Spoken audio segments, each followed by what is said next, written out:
Tülay'dan Örgüler YouTube kanalıma hoş geldiniz. Bugün bu güzel ajurlu modelin anlatımını yapacağım. Şöyle göstereyim. Kullandığım ip orta kalınlıkta şöyle bir ip 100 gram 300 metre uzunluğu olan iplerden. Şişleri 3 numara. Modeli size şöyle yakından göstereyim.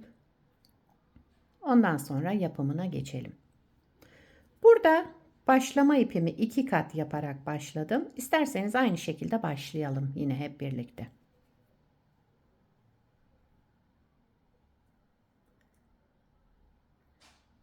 Evet, dilerseniz yapım aşamalarına geçelim. Evet. Şöyle ipimi 2 kat yaptım. Ben az bir sayıda yapacağım için şöyle kısa tuttum ipimi. Siz ilmek sayınıza göre uzatabilirsiniz. Yani ipiniz artsın, eksilmesin. Şu şekilde aldım. Bakın tek kat olan ipimi parmağıma sardım. Altta kalan ipim 2 kat olan ip. Şöyle göstereyim. 2 kat olan altta kalacak. Birinci ilmeğimi şuradan bakın dıştan girerek aldım. Şöyle sıkıştırdım. İkinci ilmeğimi içten girerek şöyle şu şekilde girdim, aldım. Birinci ilmeği parmağıma şöyle ipi dıştan doladım. Bu şekilde aldım. Dıştan girerek aldım. Bir sonrakini ipi iç taraftan dolayarak şöyle girdim. Bakın böyle girerek aldım. İlmeklerimiz böyle devam edecek. Şöyle göstereyim. Evet. İlmek sayımız bu modelde 11 ve 11'in katları artı 5 olması gerekiyor. Şöyle 11 ilmeğimizi beraber alalım. Ondan sonrasını tamamlayıp gelelim. 2, 4, 6, 8, 10. Bir ilmek daha aldım. 11. Buraya kadar bir model. Yapacağınız örgüye göre her model 11 ilmekten alacaksınız. En sonuna 5 ilmek ekleyeceğiz.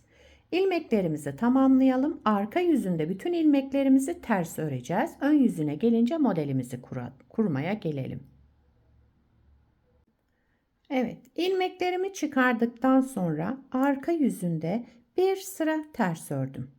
Şöyle bir sıra ters örerek sıramı tamamladım. Şimdi örgümün ön yüzündeyim. Bakın şöyle boncuk ilmek. Şöyle şişimde 27 ilmeğim var. 2 model üzerinden anlatıyorum. En sonuna da 5 ilmek ekledim. Modelimiz 4 sıradan oluşuyor. Hep bu 4 sıranın tekrarını yapacağız. Şöyle. Birinci sıra ön yüzündeyim. Kenar ilmeğinden sonra 4 ilmek düz ördüm. Kenar ilmeğimle beraber burada 5 ilmeğim var. Şimdi 6 ilmek ajurlu model kuracağız burada. Önce bir artırma yaptım. Daha sonra sıradaki 2 ilmeğimi düz örerek sola doğru kestim. Bir artırma yaptım. Sıradaki 2 ilmeğimi düz örerek sola doğru kestim. Bir artırma, sıradaki 2 ilmeğimi sola doğru kestim.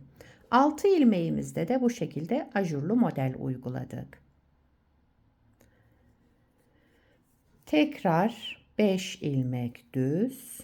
Burada kenar ilmeği dahildi 5 ilmeğe. Yine burada 5 ilmek düz örelim.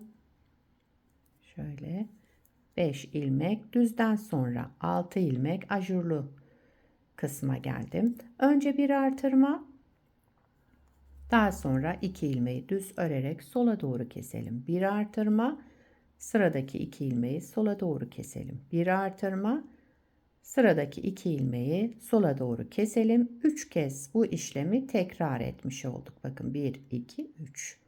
3 artırma, 3 kesme yaptık. Sıra sonunda yine 5 ilmek düz, kenar ilmeği dahil 5 ilmek düz olarak örelim. Evet, birinci sıramızı tamamladık. İkinci sıra arka yüzüne geçtim. Kenar ilmeğinden sonra bütün ilmeklerimi ters örüyorum. Arka yüzünde bütün ilmeklerimizi ters örerek devam ediyoruz.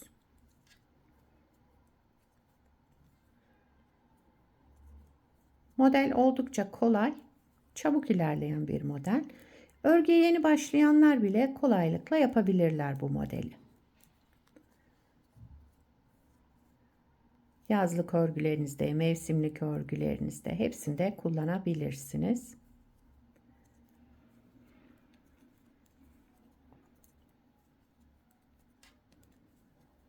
Evet, sıra sonuna kadar ilmeklerimi ters örerek ikinci sıra arka yüzünde tamamladım.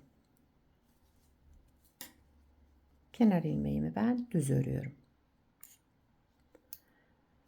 Üçüncü sıra ön yüzüne geçtim. Bakın şu boncuk ilmeklerimiz de gayet güzel durdu. Kendini gösteriyor bu şekilde. Üçüncü sıra ön yüzünde kenar ilmeğimden sonra yine bu 4 ilmek düz örüyorum. Kenar ilmeğiyle beraber burada 5 ilmeğim var. Geldim buradaki 6 ilmeğe. Ajurlu modelimize geldik. Birinci ilmeğimi düz ördüm. Bakın bunu düz ördüm. Daha sonra bir artırma yaptım. Kesme yaptım. İlmeğe geldim. Arkasındaki ile beraber yine 2 ilmeği düz örerek kestim. Bir artırma yaptım. Sıradaki 2 ilmeğimi ikisini bir aldım. Düz örerek kestim. Bir sonrakini de düz ördüm. Yine burada 6 ilmeği bu şekilde tamamlamış olduk. Üçüncü sırada 2 kez artırma, kesme yapmış olduk. Birinci sırada 3 kez tekrarlamıştık. Üçüncü sırada 2 kez tekrarlamış olduk. Baştaki ve sondaki ilmeğimizi düz örüyoruz. Bu 6 ilmeği ajurlu modeli anlatıyorum. Daha sonra 5 ilmek düz. Evet, 5 ilmek düzden sonra geldim ajurlu ilmeğime. Birincisini düz ördüm. Tek olarak aldım. Daha sonra bir artırma yaptım. Sıradaki ilmeğim ve arkasındaki ilmeği alarak düz ördüm, kestim. Bir artırma yaptım. Sıradaki ilmeğim ve bir sonrakini alarak düz örerek kestim. Bir sonrakini yine düz ördüm. 6 ilmeği bu şekilde yaptık. Sıra sonunda kenar ilmeği dahil 5 ilmek düz örelim. Evet, üçüncü sıramızı da tamamladık.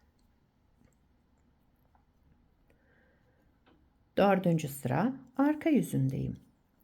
Kenar ilmeğinden sonra bütün ilmeklerimi ters örerek tamamlıyorum.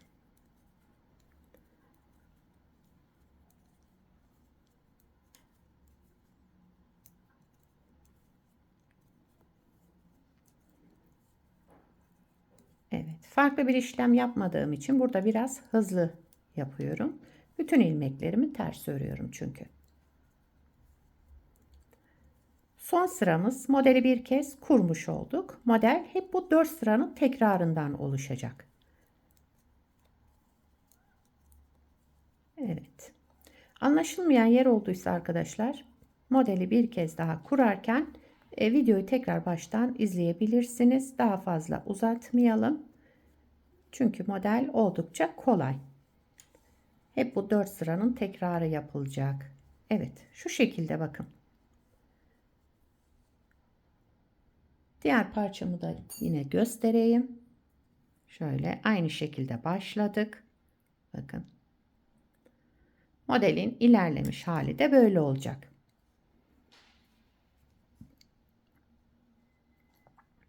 Model kolay, zarif, gösterişli, ajurlu. Şöyle dediğim gibi yazlık örgülerinizde, mevsimlik örgülerinizde hepsinde uygulayabilirsiniz.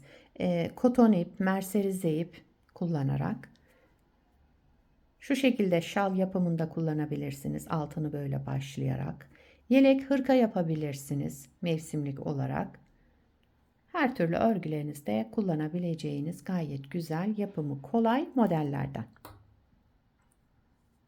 Evet, şöyle bırakayım. Yapacak olanlara kolay gelsin. Bir sonraki videoda görüşmek üzere. Hoşça kalın.